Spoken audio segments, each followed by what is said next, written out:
Hey everyone, it's Dodger, and I'm here with Pipsqueak, and Hello. we're gonna be talking about this round three match of Grand Prix Rome between DBatterskull, who's playing Black Green Villainy, featuring Hunter's Hideout, um, and Gateways, who is playing Pip's famous Bant Walkers list that a lot of people are on this GP.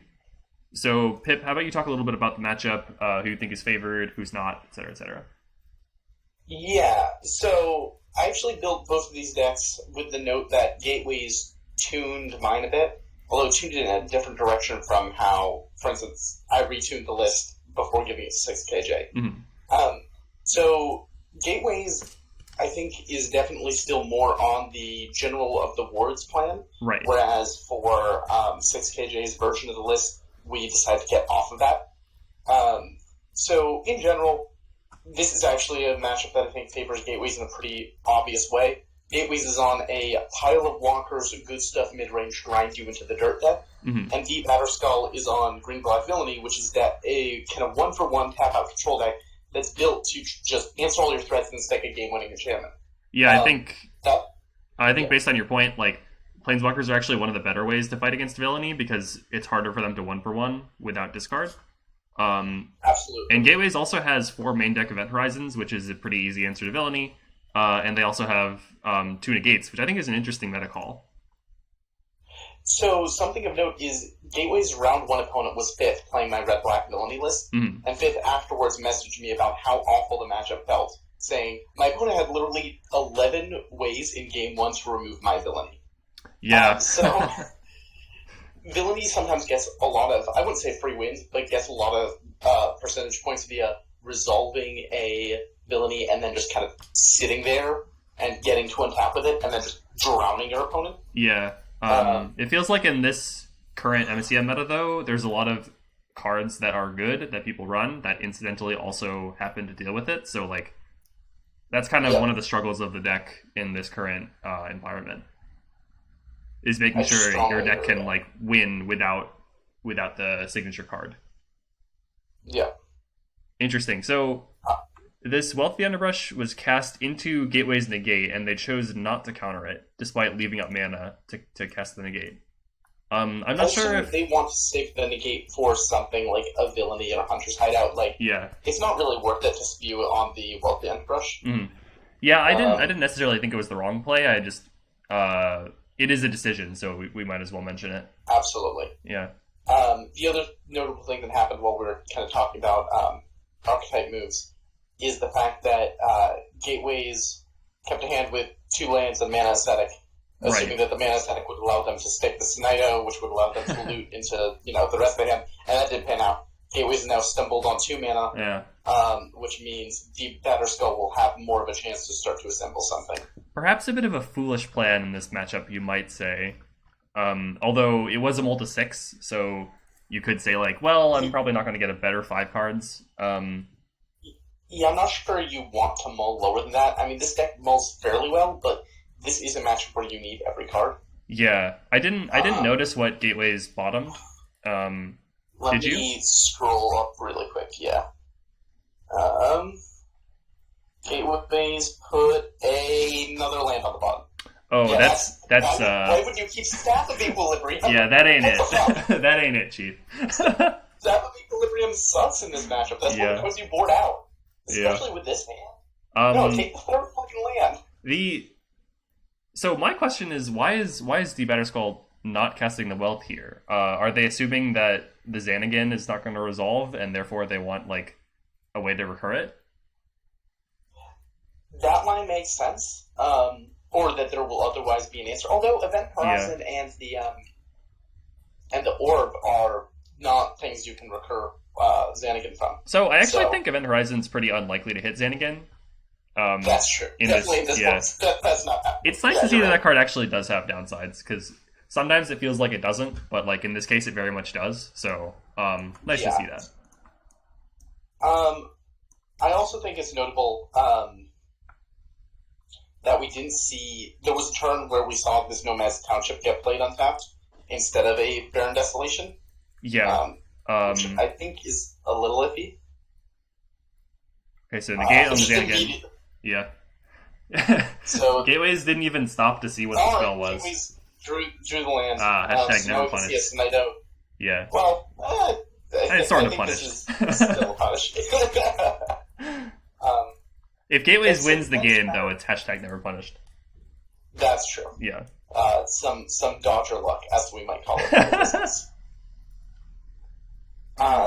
I'm definitely regretting not managing to fit in a single copy of Hillock into DBatterskull's list, because I definitely think that one of those earlier Grim Bastions finding a Hillock would have been a very good thing.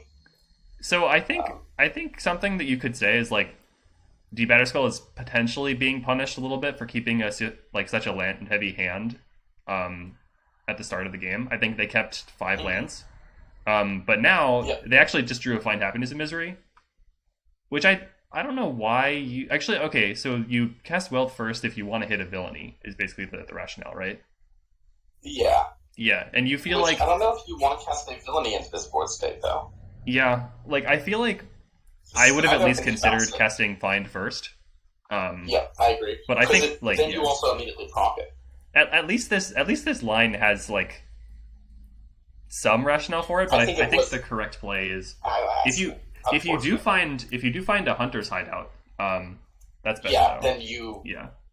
I don't know if you lose this game if you find the Hunter's Hideout. It seems like DBatterskull actually agrees that this was the incorrect sequencing just based on the chat. Target me, I guess.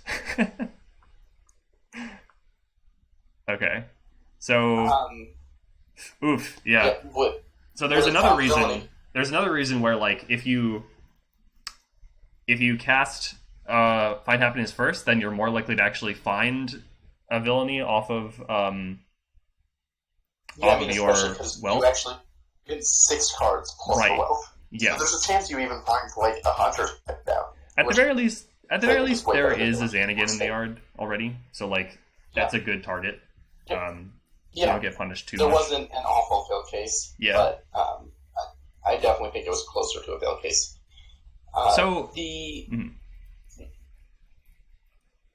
One card that I've actually been thinking about a lot, that I think may want to see play in more lists is Forgotten Pit. Now it's not in this deck, I don't think, but this is a situation where I feel like Forgotten Pit could actually do some work here. Obviously, it's not great. It has 1 power. Yeah. So okay, actually, this situation it's not fantastic, but like say you're playing this deck against, I don't know, a mid-range deck with more creatures. This is kind of a tangent. I feel like the creature-based decks you don't need help. Like I think it's possible, but I also think Shadowed Slums would be way better here than Forgotten Pit. Maybe. Yeah. I guess I just feel like,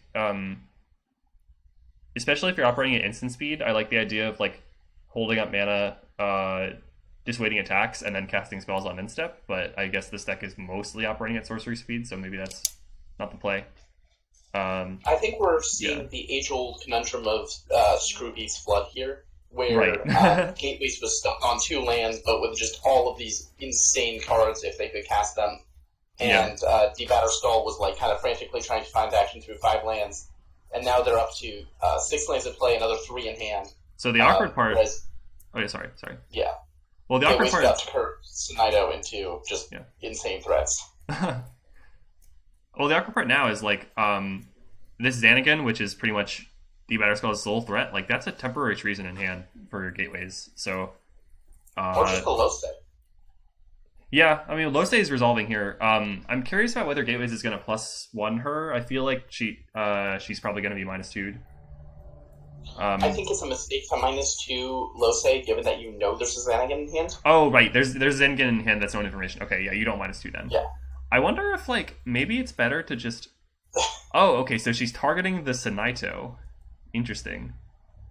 Yeah. That seems Sinaito fine, I guess. Yeah. A mana rock. It's better than not targeting, I guess. Yeah, no, I agree.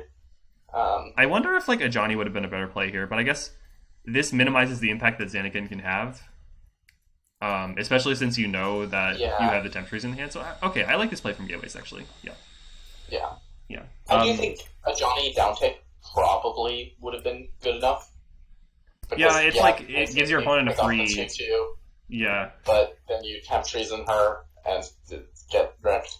I guess maybe you want to bait your opponent into giving you a Xanagan with 6 loyalty instead of a Xanagan with 1 loyalty. Maybe that's the rationale. I'm not convinced there. I do think that casting Xanagan into this onboard low state kind of sucks. It might be the right move, but it definitely sucks. Well, what else is? Oh, okay. Well, I guess DBatterskull did draw the Whisperwood. Yeah. Yeah, Whisperwood plus Find Happiness takes another 6 cards in, and I think you're starting to get really close to being like not a lock to hit Hunter's Hideout, but very favored to do so. Yeah. And I think the 2/3/3s and immediately getting those on board would be great. The more threats you can put on board, the worse Losei gets. Agreed. Okay, so casting Xanagan first. I disagree with that. I agree. I am with you. Yeah. Especially because you can cast it after the Whisperwood. Like, if you screw up, you're fine. Okay, so milling 3 cards with the Find Happiness, remembering triggers, good job. Okay, draws another Wealth of the Underbrush. Whisperwood could have even, picked up a Prying Inquiry and just, That's true. Potion to dead hand and seen what you have to sequence around. Because Gateways has a bunch of expensive or reactive cards left. Yeah. I think maybe you are, maybe you should be concerned about the potential temporary treason here. Although I suppose with this Villainy in hand, maybe you just want to draw 3 cards. The fact that Batterskull is now at 7 cards in hand is pretty big. It's important to remember that Gateway's deck functionally runs 9 copies of Temporary Treason. Right, yeah. Because the LS Concord can tutor for them, and so can Seto-san. Yeah. So between that and the Losei and the Snaito, I think you have to just assume your opponent has access to Temporary Treason. I don't know how you sequence around that. You already play a land for turn. We can double check that. Yes. That's true, yeah.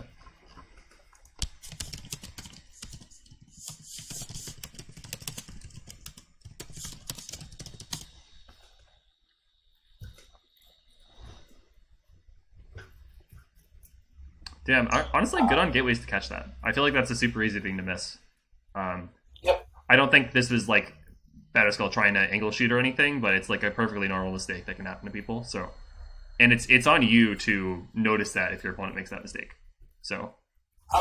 Yeah, I mean, I don't strictly agree with it's on you, but I do agree that one of the most important things about playing Comp REL is making sure both players are playing as fairly and cleanly as possible. Mm-hmm. Yeah, I guess what I meant is just practically, if you don't notice it, and your opponent obviously didn't notice it, then it's not going to get fixed. So it's your job to make sure that the game is being played properly on both sides, and it's kind of like a 2-way street. Your opponent's obligated to point out illegal plays that you make as well. So we're going to continue to see some Snaito filtering. Yeah. The main question here, I think, is: do you Losei a Xanagan? Do you Temp Treason Xanagan? I don't think you would Johnny. So you could Temp Treason Xanagan and plan on going +2 -3. So just naturally your opponent won't ever get her back. That's a neat line. It seems like Gateways is doing that. Yeah. I don't hate that line. I think we're going to see Xanagan dying before that happens, though, because Batterskull has the Villainy in hand. Yeah. Now, if Gateways is... Okay, no. I do think if you're going to do that, you should probably Losei to... Okay, so actually, you can Losei downtick to get some card velocity going to make sure you're making the right play with the Temp Treason. Unless you're planning on using Losei to turn Xanagan into a... Wait, don't do that. No, that would make the Temp Treason fall off. I realized why that was a bad idea. I like the idea. I like that you're looking for you're thinking outside the box, but that definitely ain't it. So, I mean, you're up to 3 permanents on board. I would shotgun a land to hold up Event Horizon. Oh, you should be doing that. Yeah, you're at 19 Yeah. life. This is not a matchup that's going to come Yeah. down to that 2 life. And I think like If the villain deck kills you, it's probably going to kill you back an aisle. I think you should be plus one Yep. Losei here. I think you want to threaten an ultimate. I don't think these random I guess that's true. 1/1s are doing anything, especially like if your opponent does resolve a villainy, which they It's are less very the likely 1/1s to. and more. It's less the 1/1s than more the Yeah, the card the flow Elvish is Visionary aspect to them. the card flow is fine, but like I still think that I think the better way to win this matchup is to try to land some haymakers, and Losei's effect is one of the better haymakers. Also, you have to keep in mind I do. Batterskull is only down to 23 cards in their library. Like they could actually just mill out here. It is very difficult for this deck to do that, but it can happen. Maybe. I mean, you have more experience with Villainy than I do, obviously, but it feels like since Yeah. Villainy's draw trigger I is did not lose a. optional. Yeah, that's true. The main thing is, once you're at less than 10 cards left in library, you are a very good Hunter's Hideout deck. And Hunter's Hideout kills people way faster than you deck yourself. Okay, so Batterskull picked up the Pithwilt, so their plan is probably to Pithwilt the Temp Trees and get back Xanagan. I would have to assume. Yeah. So the so you can sequencing do is Villainy first. Oh, geez. You can get a lot of spells out. So well, I mean, it's not. Wait, and most of them are instants. yeah, Okay, so if DBatterskull sequences this right, it's Villainy into Descend on the Helpless, right. Shoot the Spirit, Shock Losei, and then you can both Pithwilt and Memento Mori response to finish off the Losei and get damage bonus to Nightfall. So I would like to see Gateways. Okay, Gateways should have fetched in response to the Villainy.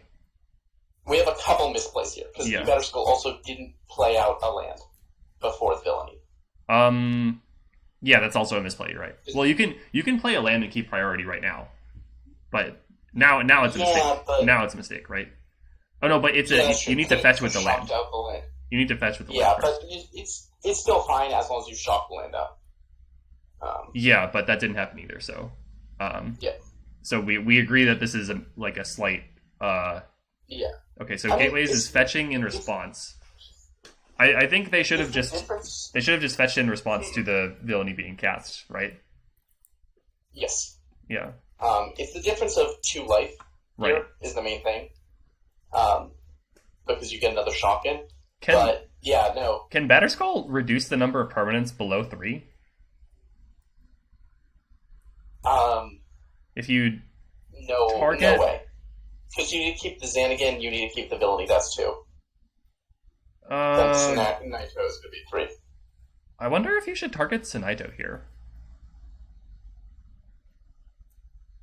So if you shocked out the land, you're actually correct. If you shocked out the land, you could use Memento Mori to kill the token in while also killing Sinaito with the Pithwilt and shocking down the Xanagan. Yeah. The end result, or shocking down... Yeah, have to shock down the Xanagan. So you need 2 shocks at Losei and 2 shocks at Xanagan. Right? So yeah. You can afford to just have Losei and Villainy staring each other down. So this is in the hypothetical situation if Batterskull had played a fetch, had mana to cast Memento Mori here. There's a lot going on, but basically what happened is Villainy is triggered by the Descend on the Helpless. Die. Gateway says in response, I'm Event Horizing the Villainy. In response, Batterskull is like, okay, I want to Pithwilt the Temp Trees and to trigger Villainy one more time. Yeah. Just to I could have recap. done an extra Villainy trigger out here, but it's not going to happen. Oh, was there no still- second shock? Oh, there was only 1 shock. No. The second shock was still to Losei. So Are you sure? The Descend on the Helpless shock, yeah. That was clarified. Wait, I only counted 1. Oh, okay, yeah, okay. It just took a while to resolve, yeah. Yeah. So this the turns first out shock was aimed in the second one. So I feel like you're just not that happy with how that went. Like, Yeah. it technically could have gone worse, but if you had shocked out, you would have had the Memento Mori. You could be much further ahead. right, yeah. I wouldn't, maybe not much, but you could have more going on. Well, I think the problem here is like now to get back a Villainy, like you might be pressured to cast Wealth of the Underbrush next turn if you brick on your draw. And that would mean that you're 5 cards deeper in your deck, which leads you closer and closer to milling.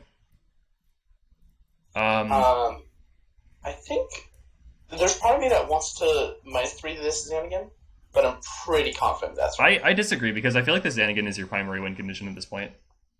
Yeah, I think I'm with you. Yeah. And I also think you don't want to waste time shooting the Sanaito. I think you're just going face with the Xanagan. Yeah. Like, Sanaito basically has infinite loyalty at this point. And if you really want to deal with it, just point a pit wilt at it. Yeah. So, I have to say, I think I favor Gateway's position here, just because I feel like the pressure is on Batterskull to, like, find the win condition. Granted, there are still 4 copies of Hunter's Hideout in the deck, so, like, 3. if they... The deck runs 3. 3, sorry. Yeah, so if they randomly find a couple, like, that is a lot of power on the board really quickly. Okay, so there's an ILS Concord. So that can find Seto-san, which can find temporary, or it can just find temporary trees. You don't need to go through the Seto-san line. Yeah. What am I saying? I mean, you could if you wanted to, but... No one's stopping you. There's no point in I feel like you should probably have looted with the Sanaito first. What is the benefit to not looting? There is none. Yeah, I agree. Like, before you play the land, you should... Don't do it. No, and stop. then it's going to counteract. Do you think Temptation's pretty good in this matchup. I wonder if this... Okay, so, like...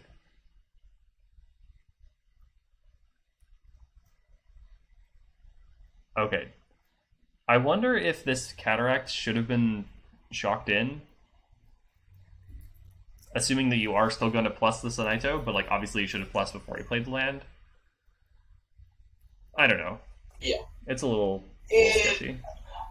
It's really hard to tell. It feels kind of like all roads lead to Rome here. Yeah. But I'm pretty sure that's not actually the case.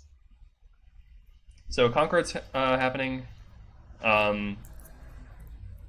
Is there a world where you don't get temp trees in here? Like, do you get, like, Tamio? Do you get, like, Ostracizer Tamio? Orb? I feel like Okay, temporary trees is answering happening. the Xanagan, because Temp Treason is vulnerable to the same things Ostracizer Orb is vulnerable to. At least with Temp Treason you get, like, some cards. So you feel like the feeling of permanence isn't as important here. Yeah. So Gateways says, alright, 3 cards. Yeah, I agree with that line. Okay, so... Throwing the extra Temp Treason's great. Mm-hmm. Yeah. I think I'm in the market for continuing to plus the Sanaita. I think I probably want to do that before cast ends if Keen's devoted. I guess you could just -1 to land, but that seems troll. I don't know. Yeah, I'm not convinced of that line. Okay, so there's a +2. You know what we haven't seen yet this game is Just first general of the wards. Yeah, so of course that card would instantly take this game and just bury it. But one of the reasons that the build that I gave to 6KJ doesn't run it is because I realized it's not win more per se, but it's damn near close. It kind of depends. I'm not trying to pit will to immediately answer the Temp Treason again. I mean, I think, like, I'm not even sure that's good. I guess it kills the Kind's Devoted, but, like, I feel like you're really rearranging deck chairs on the time. I think you need to cast Wealth first here, though. I agree. Okay, so fetching first this time. Targets. 1, 2... Wait, does what still have targets?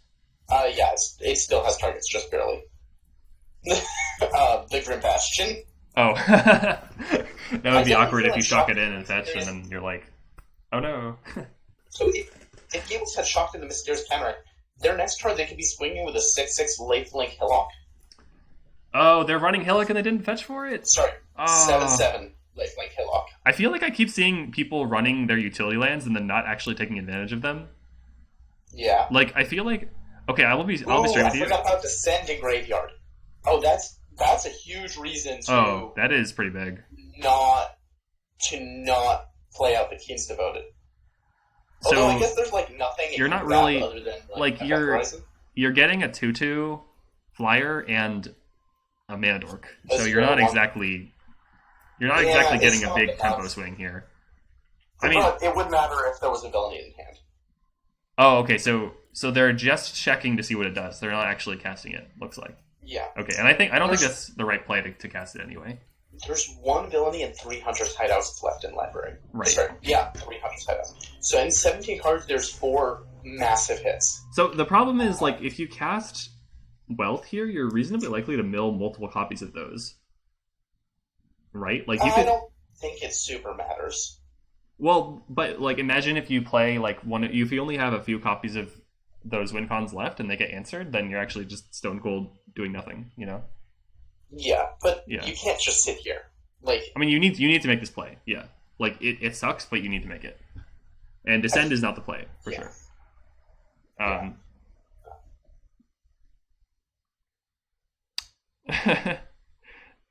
Yeah, I guess I do want to, while we're waiting for this, I do want to go back in that tangent a little bit. The other like, thing is, if you get the yeah. Hunter's Hideout out, you can then blow up the Temp Treason on Xanagan. Also true, yeah. So 2 plus... Is there enough mana for that? And DBatterskull has 9. Okay. So yeah, there's plenty of mana to do that. Isn't it... Wait, Hunter's Hideout costs 3 to activate, right? 3 to play and 3 to activate. Okay, yeah. Yep, hit the Hunter's Hideout. Doesn't matter what the rest are. So this is going to be quick 2 3/3s. Xanagan kills the Kind's Devoted or Ghostface. Is that a better line than Villainy cast? Actually, no, it is because Villainy doesn't like auto win the same way that Hunter's Hideout does. Yeah, Hunter's Hideout makes a board presence in a really scary way. And Gateways doesn't actually have an answer right now.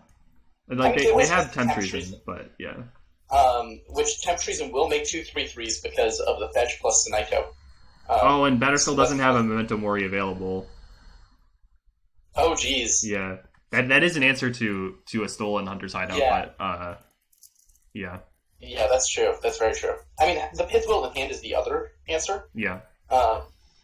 So I think, honestly, at this point, I do actually want to kill the Kind's Devoted just because my opponent has 6 mana. Right. And my opponent having 7 or 8 mana is actually kind of a big difference when I'm going to potentially kill them in a couple turns. Mm-hmm. Yeah, I agree. Did we get a miss trigger? Yeah, I think Gateways just was a little hasty to take their turn. Yeah. It's why if I have an end step trigger, I usually announce that it's happening before actually moving to my end step. But it's no biggie. Did we also see a missed Xanagan trigger? Yes, that was a missed Xanagan trigger. Yeah. I don't know how people miss Xanagan triggers. Like when you have to right click her to add counters. There's an emblem button right there. Maybe people are used to Lackey, where it just does it for you. I'm pretty sure that... No, that's not the case here. Yeah, not the case here. Okay, so they actually already realized that there was a mistrigger there, but gotta take your lumps. Yeah. The nice thing one of the things that's nice about these Xanagan emblems is it means that you can even just chuck a beast into your opponent's 2 beasts that they're about to get after they steal your door. Yeah. But yeah, if Gateways had access to... Actually, Gateways having access to 7 mana is pretty scary, because a Temp Treason and an Anjani is something that can happen. Mm-hmm. We could alternatively see, a Sedosan make a token, I don't think this game's currently about drawing cards. I think you want to do... steal your hideout, play a Johnny, make a dude, try to just gain traction on this board to run down Xanagan next turn. One thing I want to say is I think Gateways has handicapped themselves a little bit by not fetching for the Hillock next turn, because now they want to use 7 mana, right? And that means that they're actually not going to be able to fetch the Hillock if they want to remain tempo positive. I suppose they could not cast the Johnny and just cast one of these two, but they're limiting their options by just refusing to pay 2 life last turn. And I think that's... I think people in MSEM need to get better at just realizing that they have these lands in their deck and should use them in drawn out games. I imagine it's harder in the case of Gateways where they didn't... I don't know how much they play tested this deck. Yeah. Oh, geez. I don't like this move. I don't like this move at all. So you think the correct move would have been to cast a Johnny or Sedosan? Or Sedosan. You need board presence. These beasts will just run you down. At least you're getting 2 beasts of your own, so you can jump block if you need to. Gateways is drawing 3 cards here, right? Yep. I mean, if I'm Batterskull, I probably Pitfall the Temp Treason instead of casting Memento Mori. Maybe you just do both. You Yeah. just do both. The problem You're with very close also casting. to lethal from Memento Mori Pith Wilt Xanagan Plus. Like Yeah. that puts that puts your opponent dead on board to the Xanagan. Well, not actually dead on board because there's a mysterious counter. Ooh, tapping down Beast. Yeah, it's pretty smart. I mean, you're still getting the same amount of damage if you attack with one beast because you get the +3/+3 from the Xanagan emblems. You're right. Yeah, so it doesn't actually matter. You can Exant here and sack the tapped beast, which is pretty funny. Okay, Pithwilt is probably targeting the temp trees in here. Yeah. Yeah. You don't want Gateways to be able to go Hunter's Hideout destroy itself if they untap. So I kind of wonder if you should hold up mana so that you can make sure so you can spell shape and naturalize, just in case Gateways does have the Ostracizer Orb. But I think that's all 3 temp trees is gone. Nope, that's only 2. So Seto-san can summon another temp tree next turn. Yay! Mind controls! Yay! Good clean deck building. Just good clean deck building. I think your version, your improved version, only has 2 temp trees though, right? Correct. Yeah. So I believe Gateways made the call to move one of the temp treasons from the sideboard to the main. okay, Yeah, so are we going to see the that's exit what here? Yeah. Okay, makes sense. And then might go for the Memento Mori to sack to Edict. Okay, I think that's looks a like they're mistake. fine with just getting chump blocked here. Yeah. Okay. I think you need to hold the card in hand so that you can spell shape and naturalize. Makes sense. Yeah. You cannot. So if your opponent activates Seto-san, you cannot Hunter's Hideout the temp treason that is enchanting it, right? Correct. Yeah, because it'll That's it's a good instantly goes to your opponent's. It's instantly in Yeah. play. So that's Please- what'll happen if Gateways goes with the Seto-san. Please fetch If Hillick Gateways here. goes to the Ostracizers. No! Oh my god! That's huge. That's a really big deal in this board state. Ah. Oh my god. Fuck. This is so tilting to me because I feel like okay, I'll be straight with you. I feel like a lot of my wins just come from me actually using utility lands and other people don't. Yeah. Okay, Gateways at least is, Gateways realized that they misplayed there. Okay. At the very least, okay. I mean, I don't know if you remember the conversation we had shortly before this GP, where I sent you the Rug Flash list and I was like, I'm adding Hillock to this deck. And you're like, I don't know, you don't have that many green spells. And I'm like, yeah, but it's Hillock. Well, And sure enough, that yeah. card just won me 2 games. I mean, my main question was whether or not you were going to be able to actually activate it very much because your curve was pretty That's low. true. But you are running Panya and a fairly high number of lands for a tempo deck, so it seems fine. Yeah. Yeah. It's one of the things where, the thing that's amazing about utility lands and the reason they are so powerful is when you don't have enough lands, they're lands. And when you have too many lands, they do things. Yeah. And that's why people should be running more cycling lands than they're doing. I did essentially win a GP off of a single corpse bed, so Yeah. that one's pretty good too. Yeah, I mean that's how I got my Phoenix GP win. I fetched a Ares Pillar at end step, and my opponent didn't realize I had Ares Pillar in my library. Ooh, spicy. Gateways is just conceding. What? What the fuck? You have this game. That seems very premature. You literally can set us on for temp treason. Well, actually, no. Okay, to be fair, so Seto-san steals temp trees, steals Hunter's Hideout, Ostracizer's Orb takes out Zanny. Yeah. But Memento Mori does stop that Hunter's Hideout from generating tokens. Yeah, but if you're Gateways, you don't know that Memento Mori is in. That's true. And then in that case, yeah. Your opponent has 11 cards in their library. Oh my god. I don't disagree with the point of you shouldn't play out games you're going to lose because it's good to save some mind space. But No, Gateway okay, wasn't fuck cool that. as that Okay, one. fuck that. If you're gonna play a grindy mid-range deck or a control deck, and you're gonna tilt in games like that, just play fucking aggro. I really hate it when people concede games that, like, first of all, I don't like when people concede games that they could still win if their opponent makes a mistake. But conceding games where you could, like, the win is in your hands, that's even worse. Yeah, or you just like draw a general off the top. I have zero Like, sympathy for this play, for this decision. Yeah. I think it's wrong. I think there are circumstances where that logic makes sense, I guess is where I'm at. Like, I don't know. If you're susceptible to this kind of thing, just don't play these kind of decks. You're never going to win these matchups if you're just going to concede when things get hard. Maybe I'm being too harsh.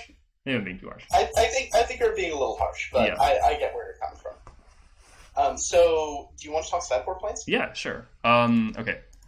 I'll take DBatterskull. You can take Gateways. Sure. Okay. I think Batterskull. There's a fair number of cards that feel fairly dead in this matchup. Stuff like Memento Mori is not really what you want against Planeswalkers. Once Abandoned is exactly what you want against Planeswalkers. It also kills Temp Trees and an Ostracisser Orb nicely, so you're very happy about that. Besides that, I think you bring in Duress. It's pretty no-brainer. Prying Inquiry is good here. I don't think Jara Champion is what you want to do in this matchup, but if you do get it on turn 1, it kind of can pressure your opponent's Planeswalkers fairly well, so if there's stuff that you think is bad, maybe bring in the Jara Champs. I don't know. I think like you have a lot of options here.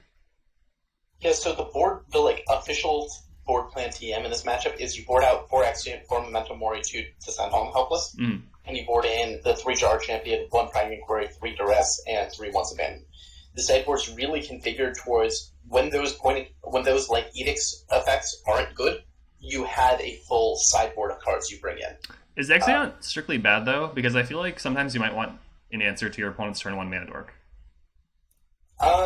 It basically depends on how much you value having an answer to turn 1 mana dork. Yeah. I think that's not blind. Like, I think that's a bad axis to play this game on. I think I agree with you because just because Exeunt does so little against the rest of the deck. Oh, sorry. Apparently the game has started. Oh, shoot. Okay. Just give a quick rundown of Gateway's sideboard plan in your eyes, and then we can get into it. So I would board in 2 Bombs, and I would board out the Academics Claymore and Staff of the Equilibrium. Yeah, makes sense. Okay. The cards are all good. Cool. We saw the Jar Champion come in, as predicted. Okay, makes sense. Yeah, the turn 1 Jar Champ is going to force the turn 2... Whoa. That's a very bold move.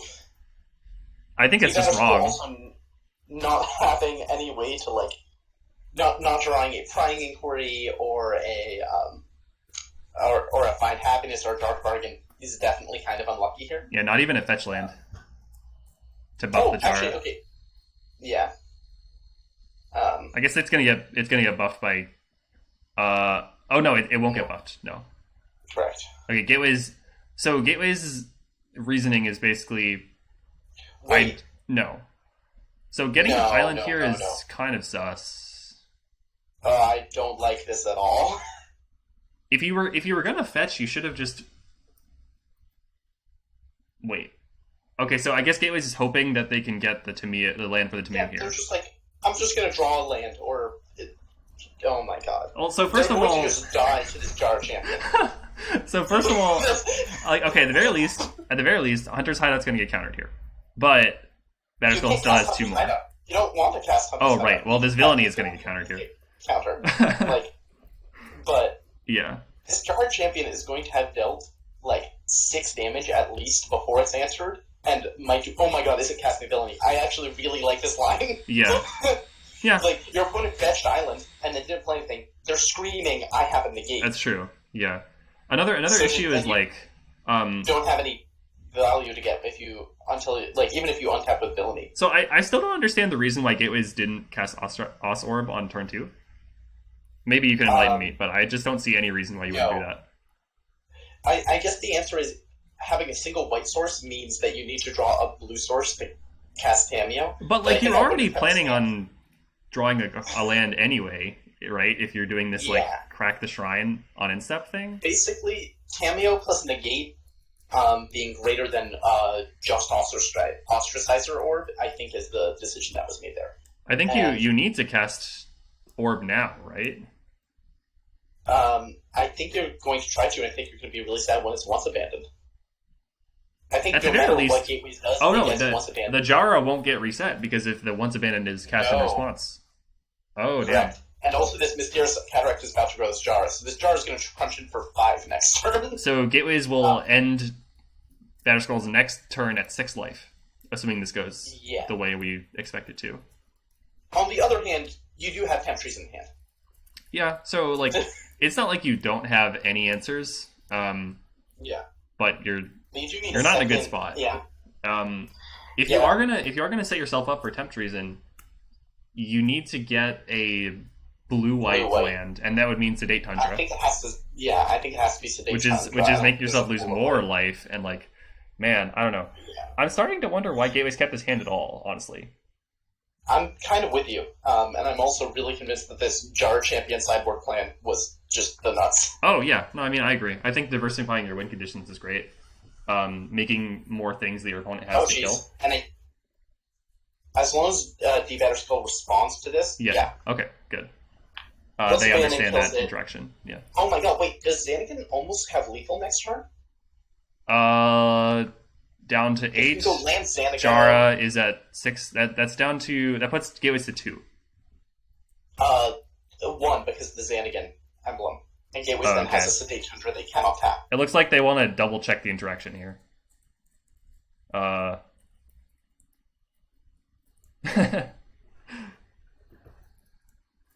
Okay. Just to be clear, the way this usually works with the until wording, it was changed so that you cannot any longer do the Fiend Hunter tricks where like you exile something and then get rid of the Fiend Hunter before the thing is actually exiled, so that like the thing won't ever come back. So now it's worked as basically, while this is on the battlefield, your thing is exiled. If my thing is exiled before, if my thing leaves the battlefield before your thing is exiled, it won't ever actually leave.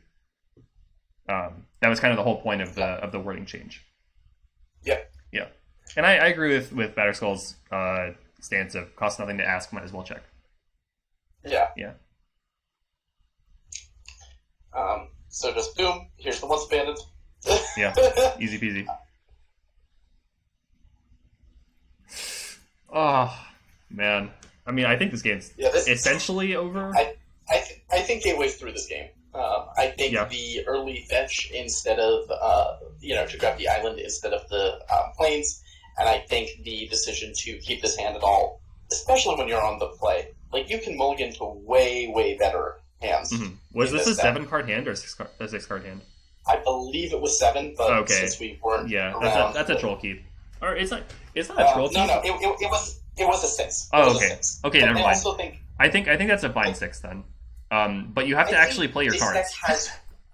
I think this deck has way better 5s. Maybe. Is like where I land. Like, we're in a London Mulligan world. If you mulligan to a hand that's like Manador into turn 2 Cameo, you don't give a fuck.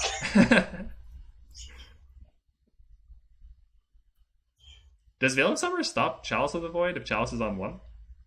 No, not if Chalice is on 1. Okay. But something that happens, not insignificant, something that happened to DBatterskull a bit is they played a Rogue Underworld Breach deck, where their opponent would, cast Chalice on 0 to stop the LED, and then they would get to cast Veil of Summer, cast my LED. You know what stops Chalice of the Void? Just say, hey, look over there, and then resolve your spell. The Chitty Face method. I think one of my favorite Chalice of the Void stories is one time where Cyber Chronometer stifled a Chalice on 1 trigger. Oh, no. Oh, no. Everyone was like, yep, and just moved on. Wait, they didn't counter the stifle? No. I didn't realize it would happen. Oh, that's so bad. Okay, so Villainy cast here. Sure. It's better than Hunter's Hideout here. Yep. Very much so. Yeah. Okay. So now Gateways is like, alright, I'll go to 4. Not die to the 6/6, but die to 2 so funny spells. that Gateways called out the trigger for their opponent because they knew they were about to steal it. I mean, yeah, like, you should do that. It's a benefit to you. It's definitely correct. It's just really fun. So Gateways dies to an astounding number of things here. Any land. Any land, Whisperwood finding any CMC2 or less spell. Yeah. Also, this once banned can still blow up this time treason because it's blue permanent. Oh, yeah, sure. Once banned only costs 1 agree. You can do that, can you? Can't you? What? Okay, that's GG. Just, yeah. Oh, found a pitfall. Oop, there we go. Pitfall your own villainy just to flex on him. I also think the decision to early scoop there, like, if you're going to early scoop that first game, you need to be keeping a hand that allows you to leverage that extra brain power you allegedly saved. This hand did not help the Gateways leverage that extra brain power. Yeah, I have to agree. I don't know. I think I probably went a little overboard on my reaction to that, but I really strongly dislike the notion of conceding early because it feels like if you're actually trying to win, like, I don't know. If you're actually trying to win, then every angle counts. It's why I'm a proponent of, like, you know, fetching at the correct time, getting cards that you don't want to draw out of your library. Like, just small things like that can tangentially improve your win rate, I think are really important. Not as important as just, you know, the big decisions, but I like to keep track of those as well. Anyway, overall, that was a solid match. Kind of interesting that we got the 2-0 result for a deck that we thought wasn't favored. I definitely did not anticipate that match going that direction. And that brings DBatterskull to being in the 3-0 bracket. Yeah. Where Gateways is still 2-1, so still has a chance. Yeah. Still life top 8. It's crazy that most GPs 3-0 would be enough to lock, but since we have a whopping 44 players, you got to play 2 more rounds and go at least 1-1. I think the people who are currently in 3-0 now are you, me, CanterburyEgg, Batterskull, Gynoid Poet. Am I missing anyone? I'm probably missing one person. I don't know if you listed yourself, but you're also there. Yeah, I am there somehow. No one else, and also no one else is live for 3-0. So it should be interesting. Okay, as long as I can dodge you, I feel like I can take the other ones. Yeah, I have several good matchups in that in those numbers. I feel like I actually should beat up Villainy. No. I take that back. I get beat up by Villainy. I don't think so. Man, what do I actually have a good matchup against? I feel like every round I'm like, man, I can't beat this deck. You deck. have good matchups? I can't beat this deck. I can't beat this. I don't know. Don't you have a good matchup versus aggro? Wasn't that something you claimed? No, I didn't. I claimed I had a good matchup versus greedy control decks. And then I played Hersey and I was like, oh, no, I don't. I beat up the Leyline decks. I beat up random mid-range decks. Maybe I can beat Egg, yeah. Pile of blue-green ramp stuff dies to you. I can beat Egg as long as he doesn't resolve Seismic Colossus. I feel like the rest of the current top 6 is kind of stacked against you. Like, yeah, I mean... Red Blackburn, which seems like a nightmare matchup. Blue Red Burn. So my plan against Burn is literally the 4 bears in the board. Oh man, it's not a good time, but I have really thick plot armor, and apparently I top 8 with everything somehow, even when I shouldn't. So yeah, I mean, hey, and even if you lose next round, at least you have the following round to redeem yourself. Yeah, for sure. All right, possible that the 3-1 bracket will treat better. Yeah. Well, anyway, thanks for joining me, Pip. This is a fun match to talk about. Lots of intricacy in the first game. Any last comments before we head out? Nope. Hope everyone who was watching had a good time, and look forward to getting out the next video. Sweet. Make sure to check out more coverage of Grand Prix Rome on Caillou's YouTube channel, and we'll see you later, everyone.